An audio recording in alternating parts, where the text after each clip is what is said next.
जय जगन्नाथ सांग मैंने तो मुझे गाधी पाधे रेडी होकर आसला बेलू ठाकुर पूजा करने देखला बेलू हजबैंड ये ठाकुर पूजा कर देइचंदी।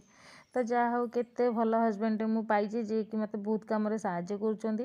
तो तापर मुझे किचन को पळे आसली ब्रेकफास्ट करिया पई तो से मना भी कला आज कहले मु आज बाहर खाइनी भी तो से बाबा पई टिफिन देकी तांको मु पठे से गला पर मु भी एठी ब्रेकफास्ट करनेथि चाहा मुढ़ी सेउ बिस्किट पकेकी सब गोळे घंटे पेट भीतर तो जीवा दरकार और गोळे घंटे खाइदेली।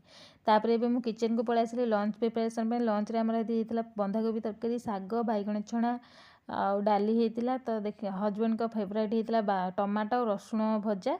तो देखला बेलू हजबैंड ही मना कले कि मुझे लंच पे जाई परिबी नाही कहले कि मु आज घर को लंच पे जाई परिबिनी तो मते टिफिन ने बाढ़ी के पठे दबो। तो सेति में तांको पई टिफिन ने बाढ़ी के तांको पई पैक कर देली। तारे बाबा आसले तांको खाइ देली मु भी खाइ देली। तापर एबे मु गली रेस्ट करिया पई का जदि मो वीडियो आपन माने भल लागे संग मन तो जल्दी जल्दी लाइक शेयर और सब्सक्राइब करनेबे।